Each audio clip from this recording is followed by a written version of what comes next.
저를 보고 사람들이 젊은 목사다 이렇게 이야기합니다. 실제로도 그런 것 같아요. 제가 지금 40 초반인데 목사치고는 그래도 젊은 축에 속합니다. 그러다 보니까 여기에 함정이 있어요. 젊은 목사다 이 말에 함정이 있습니다.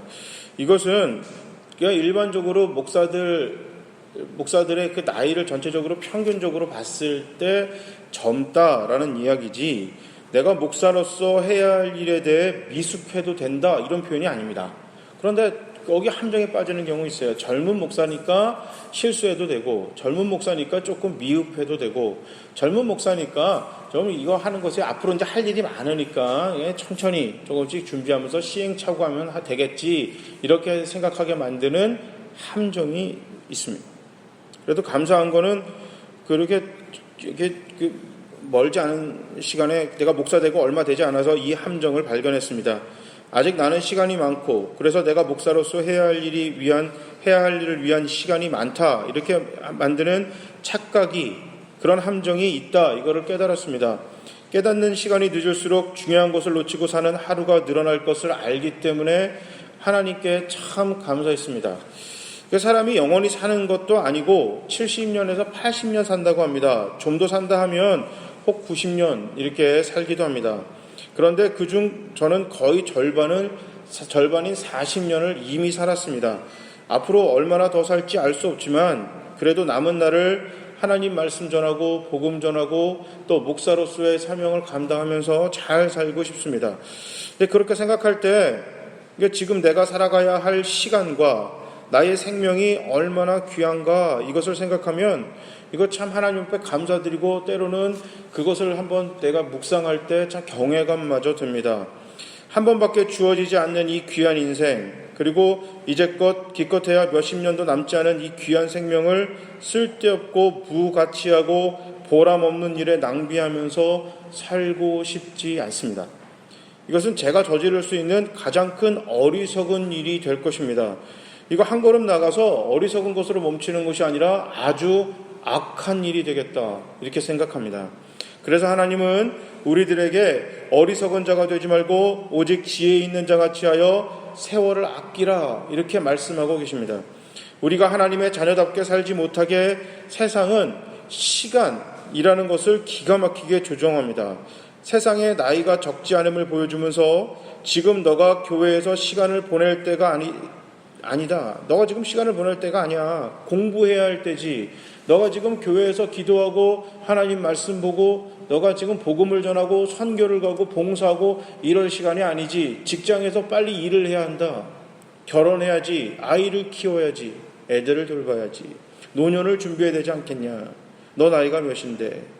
지금 세월을 이렇게 보내면 나중에 후회하게 된다. 이런 식으로 교회에서 예배드리고 성경 공부하고 이런 모든 것들을 방해합니다. 그리고 반대로 교회에서는 나는 교회가 나온 지 얼마 안 돼서 믿음이 적어서 또 때로는 젊은 목사니까 등등 우리가 하나님의 자녀로서 마땅히 감당해야 할 부분을 스쳐 지나가게 합니다. 그래서 하나님의 자녀로서 결국 아무것도 하지 못한 채 세월을 지나가게 만드는 것이 사탄의 방법입니다.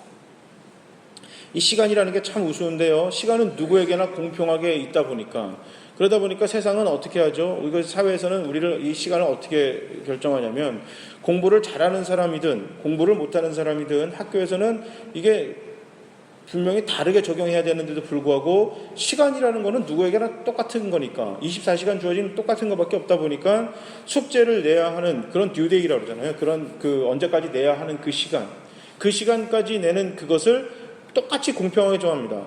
그러니까 항상 우리는 정해놓은 그 시간에 맞춰서 살아갈 수밖에 없고, 회사는 몇 시까지 출근해야 되고, 퇴근은 몇 시쯤에 하고, 시험은 언제 있고, 자, 그렇게 나오잖아요. 그 다음에 수능고사는 언제쯤 있고, 그 다음에 이게 우리가 아이는 언제쯤 나오면 좋고, 그 아이들을 어떻게 키워야 되고, 내 은퇴 나이가 몇 살이고, 그러면 어떻게까지 준비를 해야 되고, 내가 지금 감당하고 있는 보험이라든지 내 노후를 위해서 준비해 놓은 많은 적금들은 언제까지 돈을 내야 되고, 이자는 언제까지 감당해야 되고, 이런 언제까지라는 그런 시간이 있기 때문에 이게 시간에 쫓겨 살다가 보니까 정말 중요한 가치들, 시간과 상관없이 태초부터 하나님이 오시는 그날, 마지막 날까지 영원히 있을 만한 그런 가장 중요한 가치들이 중요한 이 시간의 문제 때문에 자꾸 뒤로 미뤄지게 됩니다.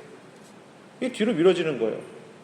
하나님 오시는, 예수님이 오시는 그날까지 우리는 사랑을 전해야 되고 복음을 전해야 되고 희생해야 되고 섬겨야 합니다. 하지만 그런 중요한 가치보다 시간이라는 것에 내가 얽매여서, 그 다음에 또 세상의 그런 가치들에 얽매여서 정말 중요한 가치들이 하지 못한 채 내 평생을 살다가 하나님 앞에 서는 일이 허다할 것입니다.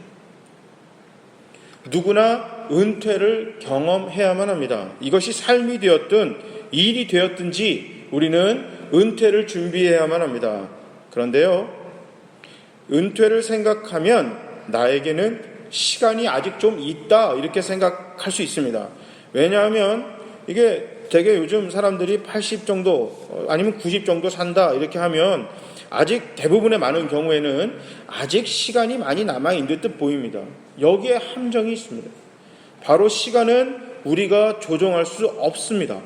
그런데 우리가 시간을 조정할 수 있다, 이렇게 착각하게 만듭니다. 그래서 지금 해야 할 일이 있음에도 불구하고 내일로 미룹니다.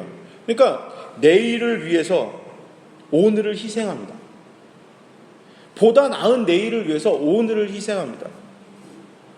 왜냐하면 나에게 아직 시간이 많다, 이렇게 생각하기 때문입니다. 바로 이것이 함정입니다. 그러니까 이게 부정적으로든 긍정적으로든 그런 거예요. 부정적으로 뭐죠? 저도 그랬어요. 이게 항상 미국에서 유학할 때 이런 얘기를 해요.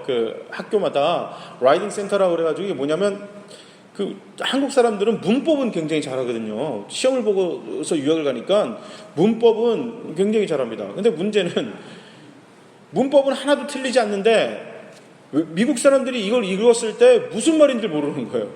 무슨 말인지를. 문법은 틀리지 않았는데 왜? 이거는 그 사람들이 그렇게 쓰지 않기 때문에 그래요. 그러니까 이제 그런 것들은 이제 교정을 봐야 돼요. 그래서 학교에서는 그런 라이딩 센터 같은 게 있어가지고 자기가 이 페이퍼를 다 쓰면 이걸 가지고 그 사람들한테 갖다 줍니다. 그러면 거기서 다 이게 체크업을 해주거든요. 그러면 어떻게 해야 돼요?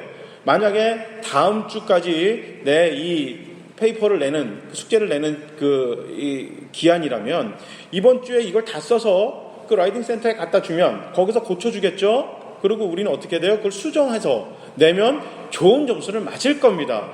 그런데 숙제라는 거는 항상 전날 밤에 전날 밤에 해야 이게 맛이거든요. 이게 아는데 안 돼요. 왜 그럴까요?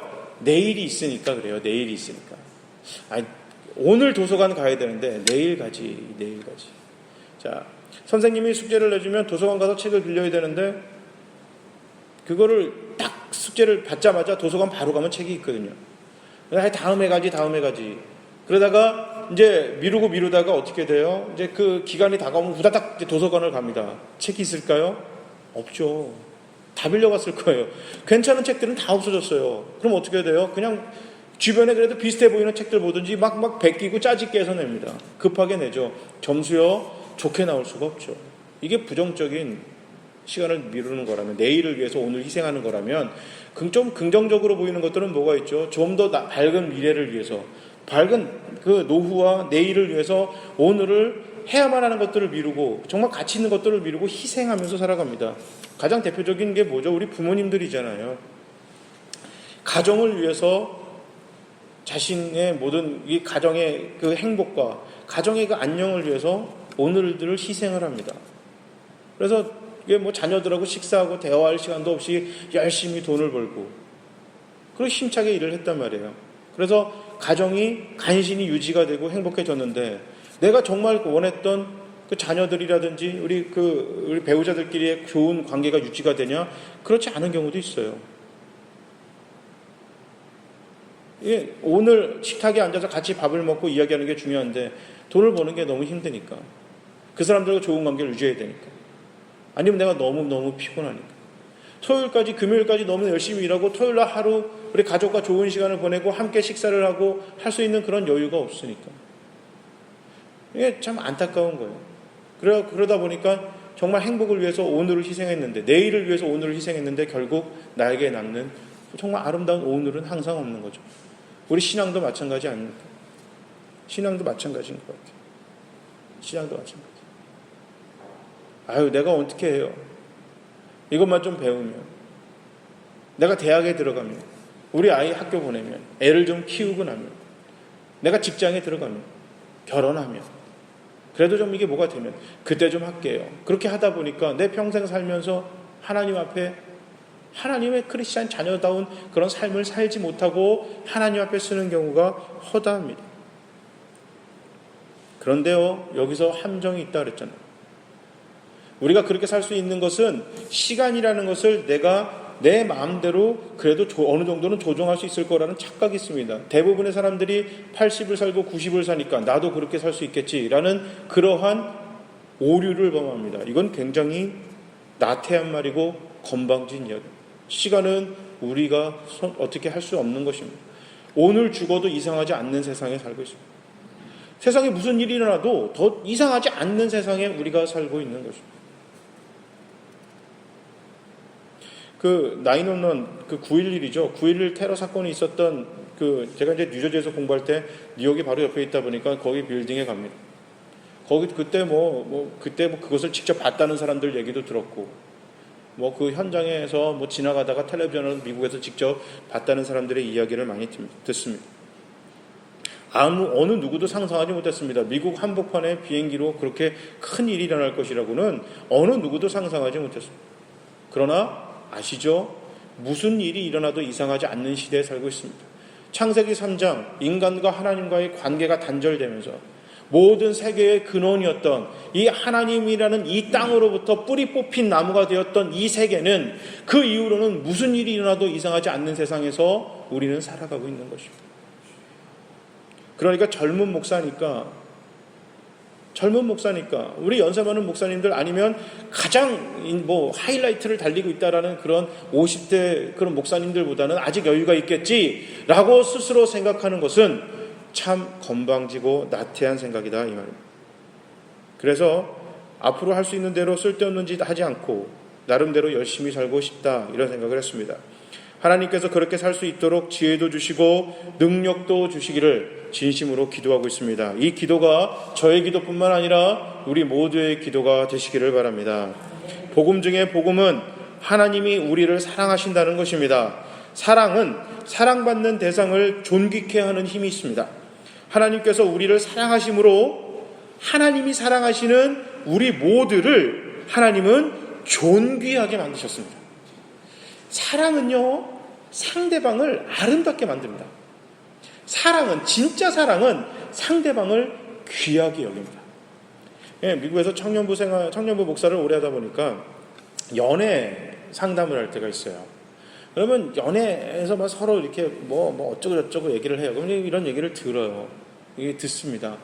그러면 제가 다른 많은 것들이 있지만 그 중에 이런 얘기를 해요. 상대방을 조금 배려해라. 더 귀하게 여겨라. 사람들 앞에서 너의 그 남자친구, 여자친구를 무시하지 마라. 그러면 그게 아니고 하는 짓이, 그때 이제 제가 항상 하는 그냥 완전히 18번적인 레파토리가 있어요. 제가 뭐라고 그러냐면, 너가 귀하게 여기지 않는데 누가 그 사람을 귀하게 여기겠니? 옛날에 보면, 지금은 그렇지 않습니다. 이게 보면 남편 되시는 분들이 아내를 이게 가정이든 어디든 구박하지 마세요. 반대로 아내 되신 분들이 남편분들이 조금 이렇게 그렇다 하더라도 자녀들이나 사람들 앞에서 구박하지 마세요.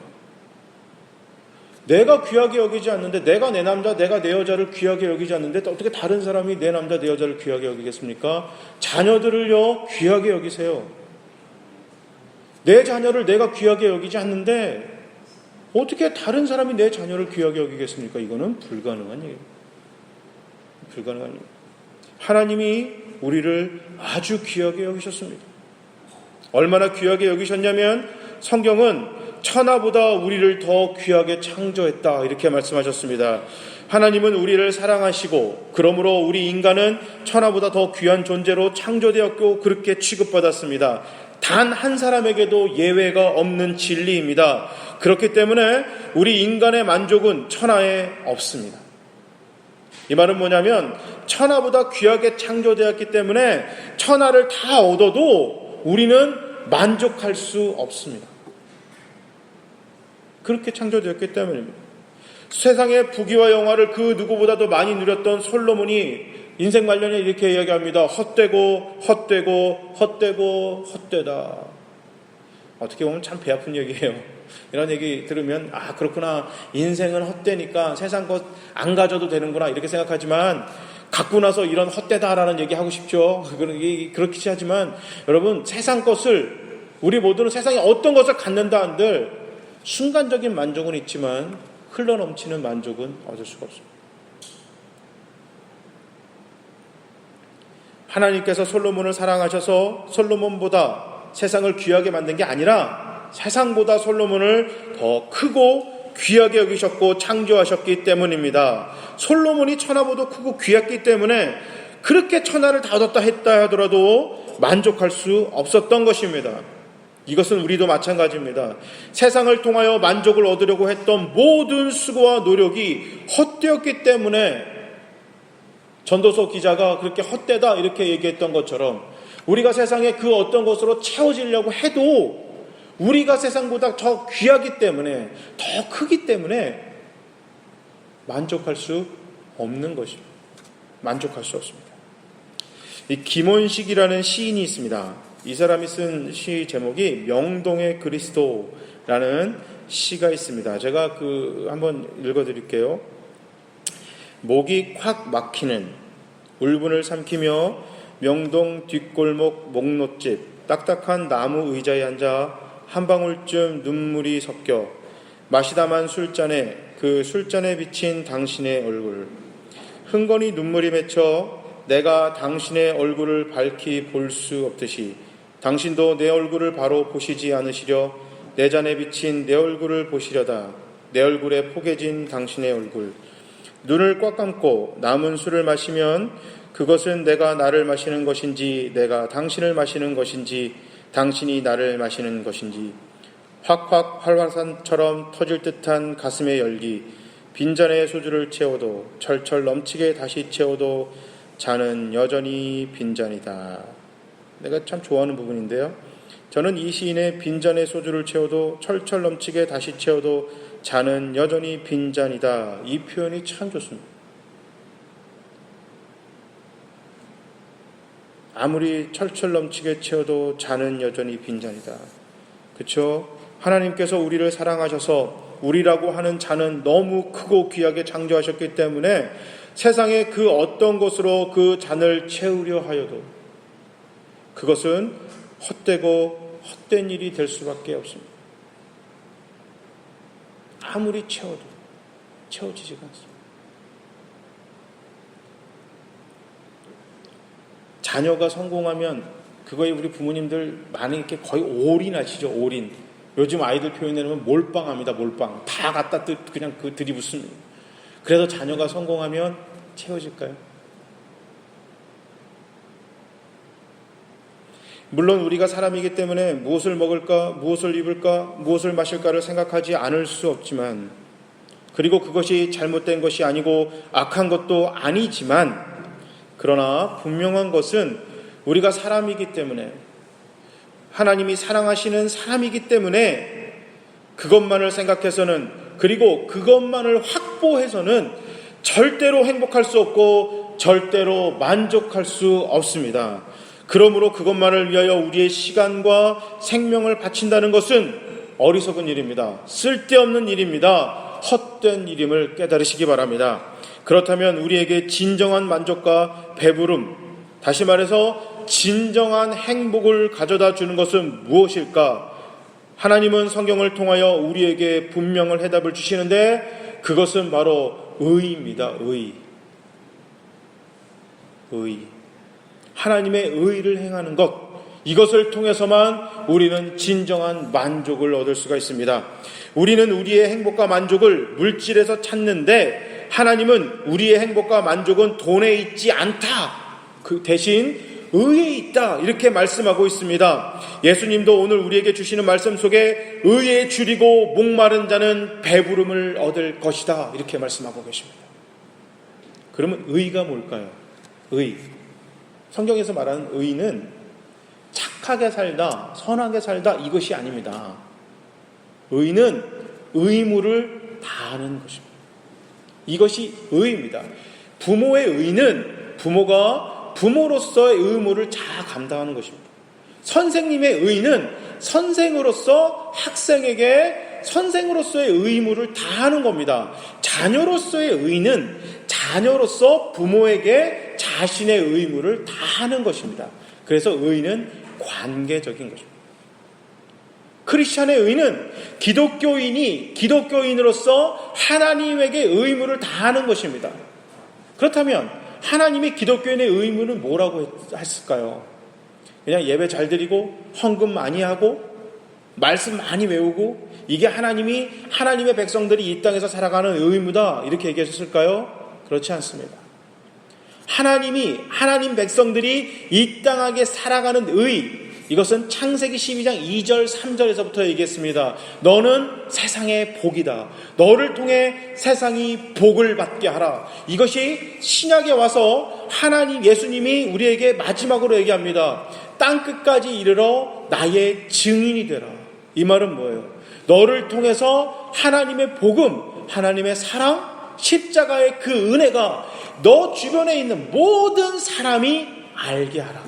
이것이 바로 그리스도인의 의무입니다. 하나님의 사랑에 대한 의입니다. 그렇다면 이 땅에서 복음을 위해서 그리스도의 사랑을 전하는 사람으로서 살아가지 못한다면 우리는 의무를 다하지 못하는 것이고, 그 의무를 다하지 못할 때 우리는 영원히 목마르고 배부르지 못하다, 즉 행복할 수 없다는 것입니다. 기독교인으로 살아가는 한, 내가 평생을 하나님의 백성으로 살아가는 한, 내가 복음을 위해서 살지 않는다면, 복음을 전하는 예수의 증인으로 살지 못한다면 나는 영원히 목마르고 배부르지 못하고 행복하지 못하는 것입니다. 행복하지 못한 것입니다. 세상적인 이익을 추구함으로 우리는 우리의 욕심을 채울 수 있을 것입니다. 그러나 우리의 욕심을 채운다 하여서 그것이 우리의 삶을 채우는 것은 아닙니다. 욕심만 채우는 것입니다. 그와 같은 삶의 패턴을 버려야 하는데, 하나님의 말씀대로 의를 추구하는 삶을 살아야 하는데 그렇게 살지 못하니까 배부르지 못하고 만족감이 없는 것입니다. 그러나 우리가 하나님의 말씀대로 하나님의 의를 행하며 살아간다면, 복음을 위해 살아간다면 틀림없이 배부를 것이고 틀림없이 목마름이 해결될 것이고 세상에서 얻지 못하는 평안과 평화를 누리게 될 것이고 정말 행복해질 수 있는 것입니다. 만족을 얻게 될 것입니다. 다윗과 같이 우리 도를 틀림없이 이렇게 얘기할 것입니다. 우리도 이렇게 얘기할 것입니다. 나의 잔이 넘치나이다. 이렇게 고백할 수 있는 것입니다. 나의 잔이 넘치나이다. 그 찬양 있잖아요. 우물가의 여인처럼. 오 주님 채워주시옵소서. 하나님의 은혜와 하나님의 말씀으로밖에 채울 수 없음을, 하나님의 의밖에 채울 수 없음을 믿으시는 우리 모두가 되시길 바랍니다. 이익을 위하여 의를 버리는 세상 속에서 우리는 살아가고 있습니다. 그래서 죄의 뿌리인 욕심을, 그 원죄를 가지고 태어났기 때문에 본능적으로 의로움보다 이익을 추구합니다. 우리들이 이익을 버리고 의를 추구하는 삶을 산다는 것은 절대로 쉬운 일이 아닙니다. 그렇기 때문에 우리는 기도해야 합니다. 우리의 힘과 능력만으로는 불가능하기 때문에 성령의 도우심이 필요한 것입니다. 자, 예수의 제자들이 있었습니다. 예수의 제자들이 있었어요. 예수의 제자들이 예수님하고 직접 만났습니다. 아니, 아무리 뭐 이렇게 은혜 받고 했다 한들, 아무리 좋은, 그건 대단한 굿스피커, 그러니까 아주 그냥 훌륭한 설교자라 하더라도 예수님만큼 훌륭한 설교자가 있었을까요? 인류 역사상 가장 이렇게 그냥 물질적으로, 현실 속에서 우리가 만나고 만지고 할 수 있는 모든 것들을 위해서 은혜 받았던 사람들은 전 제자들이라고, 그 시대, 예수님 시대에 예수의 옆에 있던 사람들이라고 생각합니다. 예수를 직접 눈으로 보고 만지고 함께 생활했잖아요. 그죠? 그런데요, 그들이 아무리 그랬음에도 불구하고 아무리 예수님께 직접 교육받고 사사받았음에도 불구하고 오순절날 그들이 기도하여 성령이 임하시기 전에는 그리스도인으로 하나님의 백성으로서의 의의를 감당하지 못했습니다. 그들이 기도할 때요, 당당하게 우리처럼 기도한 게 아니라 문을 걸어 잠그고 다락방에 모여서 기도했어요. 두려워 떨면서 기도했습니다. 목적은 살려달라고, 살고 싶어서 기도했어요. 다른 누군가의 생명과 풍성한 삶, 다른 이의 행복, 이거는 지금 생각할 여유가 없었어요. 그냥 살고 싶어서 기도했습니다. 그런데 성령이 임하니까 그들이 그때서야 비로소 하나님의 의를 위해 살기 시작했습니다. 예수를 직접 만났던 사람들. 그렇다면 그 공식은 지금 우리에게도 동일하게 적용이 됩니다. 우리의 힘과 능력으로 불가능합니다. 여러분, 그래서 하나님 말씀을 배우시는데 적극적으로 되시기 바랍니다. 하나님 말씀을 읽으시고 배우는 일에 세상의 그 어떤 것보다 가장 먼저 우선순위에 두시는 우리 모두가 되시길 바랍니다. 그리고 기도하시기 바랍니다. 성령의 도우심을 위해 기도하시기 바랍니다.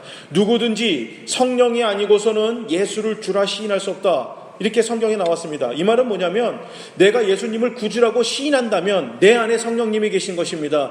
여러분, 내 안에 계신 성령님에게 의지하시기 바랍니다. 도와달라고 의지하시기 바랍니다. 그리고 하나님께서 부어주시기로 약속한 다시 오실 그 하나님이 부어주실 성령님, 그 초대교회에 임했던 그 성령의 은혜를 놓고 끊임없이 기도하시는 우리 모두가 되시기를 바랍니다. 그럴 때 말씀과 기도와 찬양으로 우리가 충분해질 때 그때 끝까지 하나님의 의의를 위해서 살아갈 수 있는 것입니다. 이익을 위하여, 욕심을 위하여 의의를 버리는 그런 삶을 포기하고 하나님의 의의를 위해서 우리의 이익과 욕심을 포기할 수 있는 것입니다. 이것을 이루기 위하여 하나님께 매달려 기도하시는 우리 모두가 되시기를 바랍니다.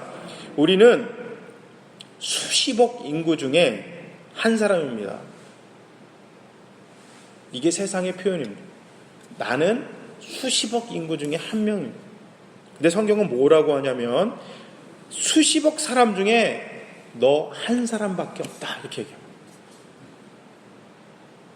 세상은 우리는 one of them이에요. 이게 뭐냐면 많은 사람들 중에 그냥 하나입니다. 그렇지만 하나님은 우리를 뭐라고 보냐면 많은 인구 중에 나 하나밖에 없습니다. 제가 이제 군대에서 퇴소식 하는 날 우리 부모님이 오셨어요. 이게 부모님이 오셨는데 아시죠? 훈련병들 꾀죄죄하고 다 똑같아요. 그냥 다 똑같은 수백 명의 남정네들이 막 걸어오는데 거기서 우리 부모님은 저를 발견하더라니까요. 똑같은 수백 명의 군바리들 중에 내 새끼는 하나인 거예요. 이게 부모예요. 이게 하나님이 우리를 보시는 겁니다. 수십억 인구 중에 지금 인류 역사상 인간이 몇 명이었을까요? 셀 수 없잖아요. 완전 무한정 많은 그 사람 중에 우리가 딱 한 명이다. 하나님은 그렇게 우리를 평가하신 것입니다. 자녀기 때문에 그렇습니다. 역사가 시작된 이래 그 짧은 몇십 년밖에 살 수밖에 없는 아주 귀한 존재다. 하나님 그렇게 얘기하십니다. 우리는 인류 역사가 시작돼서 오래 사는 존재를 위대하고 초월적인 존재로 보지만 하나님은 그 무한정 그 오래된 시간 중에 너는 몇십 년밖에 못 사는 아주 귀한 존재라고 우리를 그렇게 평가하고 계시는 거예요. 그리고 앞으로도 기껏해야 몇십 년밖에 살지 못할 아주 귀한 존재다. 하나님은 우리를 이렇게 여기십니다. 그뿐 아니라 우리 모두는 하나님이 독생자 예수 그리스도를 십자가에 못 박으시리만큼 사랑하시는 분으로 천하보다 귀하게 창조된 하나님의 가장 뛰어난 피조물이자 하나님의 자녀다. 이렇게 성경은 이야기하고 있습니다. 그러므로 우리의 삶은 세상의 그 어떤 것으로도 채워지지 않을 것이다. 이것을 믿으시기 바랍니다. 세상의 그 어떤 것으로도 만족할 수 없다. 행복할 수 없다. 이것을 깨닫고 빨리 붙드시기 바랍니다. 사람이기 때문에 먹어야 합니다. 입어야만 합니다. 마셔야만 합니다. 그리고 그것도 어느 정도 우리에게 만족을 주는 것도 사실이지만 진정 우리에게 배부름과 만족 그리고 행복을 주는 것은 이익이 아니라 의라는 것을 기억하고 먼저 하나님의 나라와 의의를 구하는 사람이 되어야만 한다는 사실을 명심하시기 바랍니다. 그래서 우리가 살아있을 때 복음을 땅끝까지 전하는 옳은 일을 위하여 최선을 다해 본다는 것은 세상에 그 어떤 것보다 의미 있는 일이고 가장 중요한 일이고 가치가 있는 일인 것입니다. 요즘 무슨 일 하시는데 집중하고 계십니까? 미국에서 이제 온 지 1년 반이 이제 넘었어요. 조금 있으면 2년이 돼 가는데, 그러다 보니까 이제 미국에서 온 청년들을 가끔 만날 때가 있어요.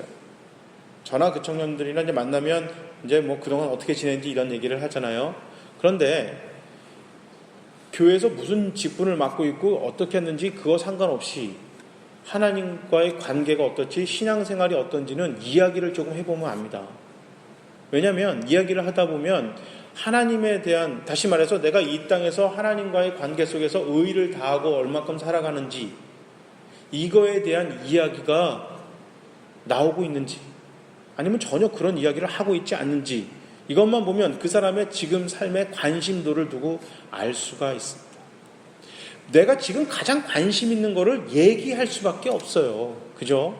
내가 좋아하는 드라마, 좋아하는 음식, 만약에 이제 수능을 앞둔 자녀를 갖고 있다면, 집에 있다면 수능, 그렇죠? 이거에 관심을 두고 이야기할 수밖에 없습니다. 어디에 관심을 두고 살아가고 계십니까? 하나님에 대해서 좀 관심 있으신가요? 얼마나 자신의 이익을 버리고 하나님의 의의를 위해 희생하는 삶을 살고 있는지 한번 돌아보시길 바랍니다. 밤낮 무엇을 먹을까, 입을까, 마실까만 생각하지 말고 하나님의 나라와 의의를 생각하실 수 있길 바랍니다. 한 번쯤 의의를 위하여 일을, 나의 그 이익을 버리는 일을 해보실 수 있길 바랍니다. 그 한 번이 중요합니다. 한 번. 내가 정말 중요하고 생각하는 이 땅의 가치를 하나님의 의의를 위해서 포기할 수 있는, 그 포기하는 그 일을 딱 한 번 해보시기 바랍니다. 그 한 번이 2번이 되고 3번이 되고 4번이 됩니다. 내가 기독교인이기 때문에 내가 뭐 성경을 외우고 뭐 안 외우고를 떠나서, 내가 부모 때문에 교회를 다니든지 말든지, 내가 누구 자식이기 때문에, 내가 교회에서 직분이기 때문에 이걸 다 그냥 제껴두고 내가 그래도 하나님 믿으니까 그냥 이번 주 딱 한 번, 내 지금 주변에 멀리 있는 사람도 말고요, 내 주변에 누군가를 위해서 내가 한 번 지갑도 열어보고 시간도 내보고 자존심도 내려보고 나서 그 사람을 행복을 위해서 딱 한 번 하나님의 의의를 한번 해볼까 해서 행동으로 옮기시길 바랍니다. 그럴 때 거기서 오는 만족과 기쁨과 하나님이 주신 그 은혜를 체험하시기는 모두가 되시기를 바랍니다. 예수님이 오늘 말씀에 의에 줄이고 목마른 사람이 되다, 어쩌다 한번 그런 삶을 사는 사람이 아니라 늘 그와 같은 삶을 살기를 우리 주님은 기대하고 계십니다. 그것은 훗날 나의 신앙이 어느 정도 채워져서, 나의 세상의 조건이 어느 정도 채워졌을 때 하나님 그때 하지요, 그게 아니라 바로 지금 그렇게 살기를 원하십니다. 누구나 다 예수님처럼 살기를 원하시는 게 아니에요. 하나님은 우리를 다른 사람하고 비유해서 수십억 명의 크리스찬과 비교해가지고 우리를 등수를 매기는 게 아니라고 했잖아요. 하나님은 나 하나 보세요. 나만 보세요. 그렇기 때문에 나의 비교의 대상은 나예요. 어제의 나와 오늘의 나가 하나님이 보시는 거예요. 그렇기 때문에 다른 사람과 비유하면서 난 이거밖에 못하니까 이렇게 생각하실 필요가 없어요. 한번 해보는 겁니다. 지금 오늘 하는 겁니다. 지금이 중요해요. 별게 아닙니다. 하나님의 의의를 하는 게 아주 대단한 게 아니에요. 누구나 다 십자가에 못 박아 죽어라 이렇게 하나님 하시는 게 아니라 내가 너에게 허락한 십자가를 지고 따라오라 하시는 거예요.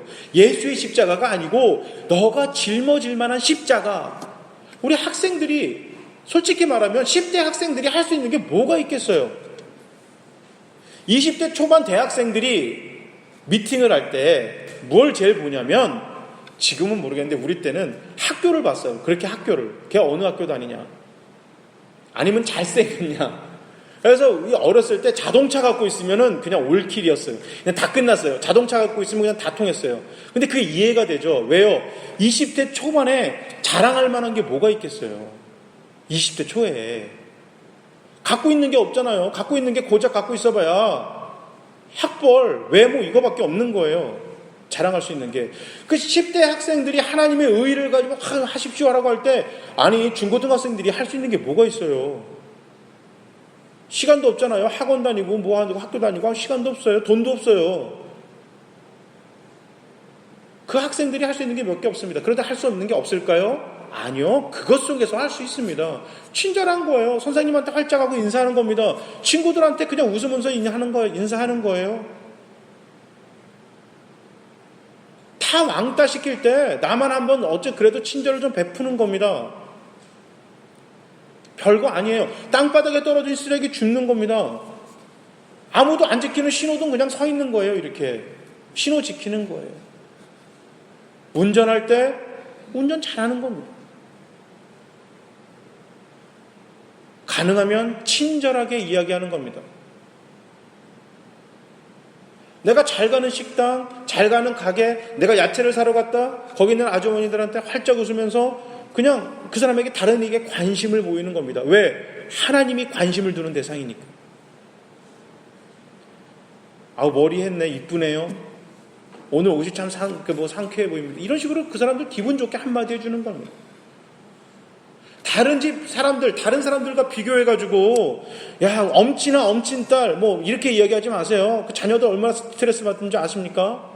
그럴 때 또 자녀들이 이런 얘기하면 되게 기쁘겠죠. 내 친구 아빠는 어디 사장이라는데 이러면 되게 빡치잖아요. 열받잖아요. 내 아들, 내 딸 되어줘서 고맙다. 엄마 아빠가 내 엄마 아빠라서 고마워. 오늘 엄마 음식 되게 맛있네. 아니 좀 칭찬할 수 있는 거에서 좋은 말 하는 거 덕담 한 번씩 나누는 겁니다. 이것에서부터 하나님의 의의가 시작이 되는 것입니다. 하나님이 우리에게 말씀하시잖아요. 너가 진짜 귀하다고. 우리가 어떤 사람이에요? 예수를 십자가에 못 박았던 사람의 후손들입니다.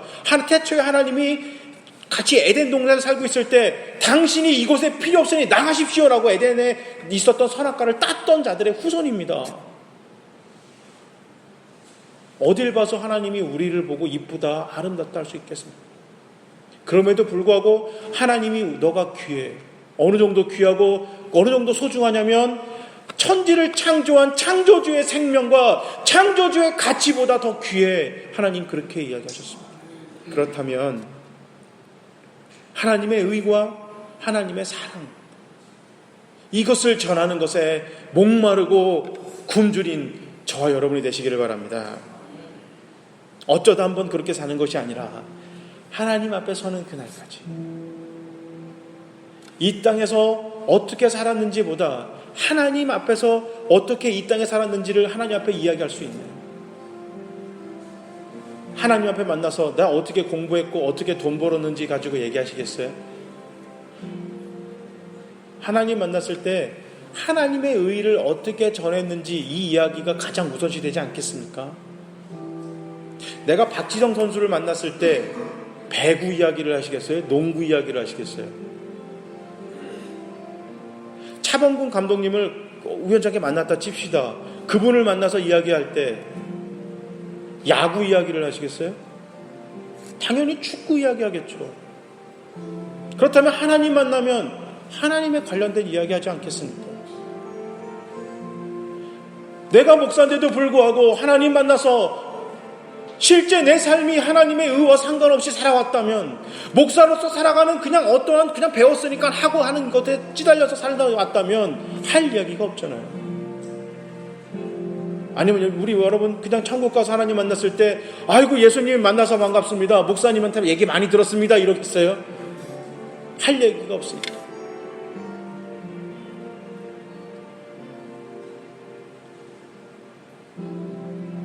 누구 때문에 교회 다니셨습니까? 그렇다면 더 이상 그거 핑계 대지 마세요. 누구 때문에도 교회 안 다닌 사람들이 수두룩 뻑적합니다. 목사 자녀인데도 교회 안 다닌 사람들이 70%나 돼요. 그렇다면 내가 누구 때문에라도 교회 다녔다면 이거는 나의 선택이에요. 그럼 더 이상 핑계대지 말고 크리스찬처럼 살아가세요. 그래서 여기 있는 우리 모두, 풍성한 포도나무 우리 교인 모두, 또 이 자리에 참여한 우리 모두가 의에 줄이고 목마른 사람들이 많아질 수 있기를 진심으로 소원합니다. 그래서 그런 복을 누려 다른 누군가의 생명과 풍성한 삶을 위해서 은혜의 강가에 심기워 언제나 늘 푸르고 열매 맺는 저와 여러분이 되시기를 주님의 이름으로 축복합니다. 아멘.